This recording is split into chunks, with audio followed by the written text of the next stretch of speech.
नमस्कार, मैं doctor SP माथा झारखंड से। आज एक ऐसी समस्या जो जनरली प्रत्येक इंसान में या इसके मरीज हर जगह देखने को मिलते हैं और लोग थोड़ी सी लापरवाही में इस बीमारी को या इस समस्या को अगर नज़रअंदाज करें तो बहुत जोखिम भरा सिचुएशन बन सकता है।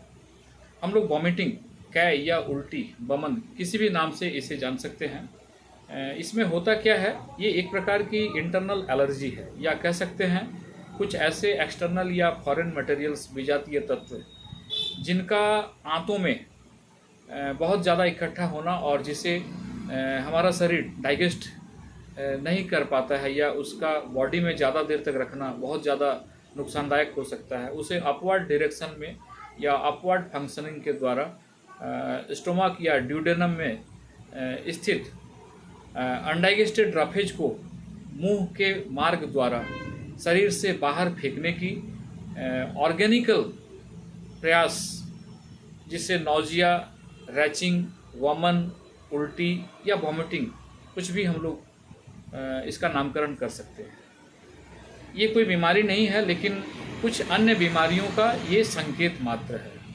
अगर इसका समय पर ट्रीटमेंट हो गया तो बहुत बड़ी समस्या से रोगी को बचाया जा सकता है। देखिए, इसमें जो सिम्टम आते हैं, ये डाइजेस्टिव सिस्टम में अनडाइजेशन या फूड पॉइजनिंग, मुंह में खट्टा या मीठा डकार आना, मुंह से हमेशा पानी का स्राव होना, दुआइन डकार आना, शरीर में कमजोरी, आंखों के आगे झिलमिलाहट, अंधेरा, सिर में चक्कर, हाथ पांव खींचना, सिर भारी लगना, ये सारे सिम्टम इसमें एराइज होते हैं। और पानी की कमी होने के कारण रोगी में बहुत ज़्यादा कमजोरी महसूस होती है।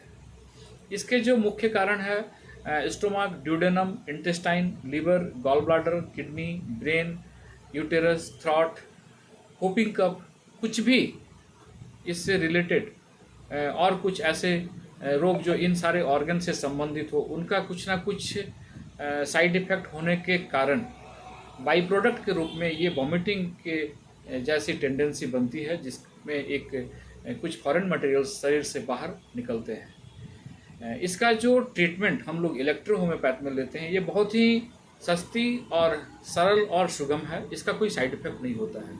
हम लोग किसी भी प्रकार के वॉमिटिंग को रोकने के लिए S1, S11 और WE का D3 से मिक्सचर बना करके 10 ड्रॉप 2 आवर्ली लें या हर एक उल्टी के बाद 10 बूंद जीभ में डाल दें। और दूसरी एक मेडिसिन एस्टन भरवन को हम लोग 10 ड्रॉप 3 टाइम आफ्टर मील D3 से अगर लें तो अनवरत इसे अगर हम लोग 1-2 दिन कंटिन्यू कर देते हैं तो हर प्रकार की वॉमिटिंग की समस्या को हम लोग रोक सकते हैं। और जो ये सीजनल फ्लक्चुएशन के समय ये स्थिति अधिकतर देखने को मिलती है, तो ये 2 मेडिसिन अगर हम लोग 2-4 घंटे भी रेगुलर यूज कर लेते हैं तो ये सारे सिम्टम डिसअपियर हो जाते हैं। साथ ही साथ रोगी को किसी प्रकार के ऑयली फूड या रिच फूड या दूषित भोजन से थोड़ा परहेज करना है। आराम करने की आवश्यकता है। स्वच्छ और सुपाच्य भोजन प्रोवाइड कराना है। रोगी को तनाव की स्थिति में नहीं रहना चाहिए।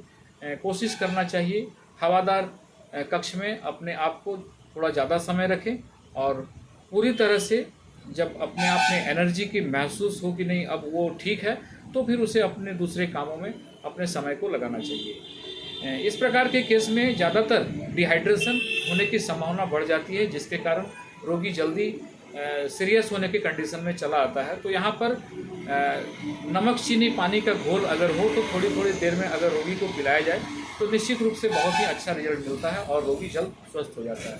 धन्यवाद।